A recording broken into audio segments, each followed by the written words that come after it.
replacement player to trophy winning captain.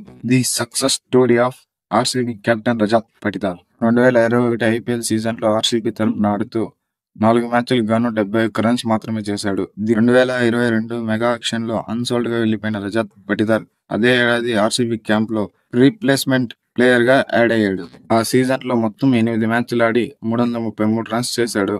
And average 55.5 గా ఉంటే strike rate 150. LSG తో జరిగిన ఎలిమినేటర్ మ్యాచ్ లో పటిదార్ 100 రన్స్ నాట్అవుట్ గా నిలిచాడు. ఈ ఇన్నింగ్స్ ద్వారా ఎన్నో రికార్డ్స్ బ్రేక్ చేశాడు. ఐపీఎల్ ప్లే ఆఫ్స్ లో సెంచరీ కొట్టిన ఫస్ట్ అన్కాప్డ్ ప్లేయర్ గా రికార్డు సృష్టించాడు. అదే కాకుండా ఐపీఎల్ ప్లే ఆఫ్స్ లో ఫస్ట్ సెంచరీ కొట్టిన ప్లేయర్ గా కూడా నిలిచాడు. ఈ పర్ఫార్మెన్స్ చూసిన ఆర్సీబీ టీం 2023 ఐపీఎల్ సీజన్ కు తన బెస్ట్ ప్రైజ్ అయిన 20 లక్షలకు రిటైన్ చేసుకున్నారు.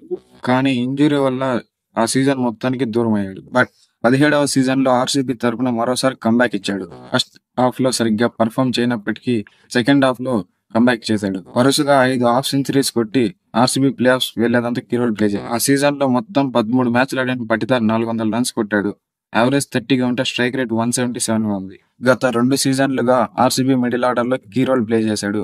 దీంతో ఆర్సీబీ 2025 మెగా ఆక్షన్ ముందు 11 కోట్లు ఇచ్చి మరీ రిటైన్ చేసుకున్నారు. అంతేకాకుండా ఆర్సీబీ కెప్టెన్ గా కూడా అపాయింట్ చేశారు.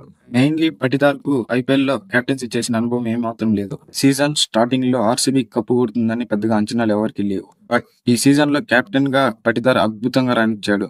ప్లేయర్ గా అడపదడప పర్ఫార్మెన్స్ ఇచ్చినా గానీ కెప్టెన్ గా బాగా రాణించాడు. కెప్టెన్ గా మాత్రం తను కెప్టెన్సీ చేసిన ఫస్ట్ సీజన్ లోనే ఆర్సీబీని 9 సంవత్సరాల తర్వాత ఫైనల్ కి తీసుకెళ్లాడు. ఆర్సీబీ ఈ ఫైనల్ మ్యాచ్ లో పంజాబ్ కింగ్స్ ను ఓడించి 17 ఏళ్ల తర్వాత తమ మొట్టమొదటి కప్పు సాధించింది. తను కెప్టెన్సీ చేసిన మొదటి సీజన్ లోనే ఆర్సీబీ 17 ఏళ్ల నిరీక్షణకు తెరదించాడు.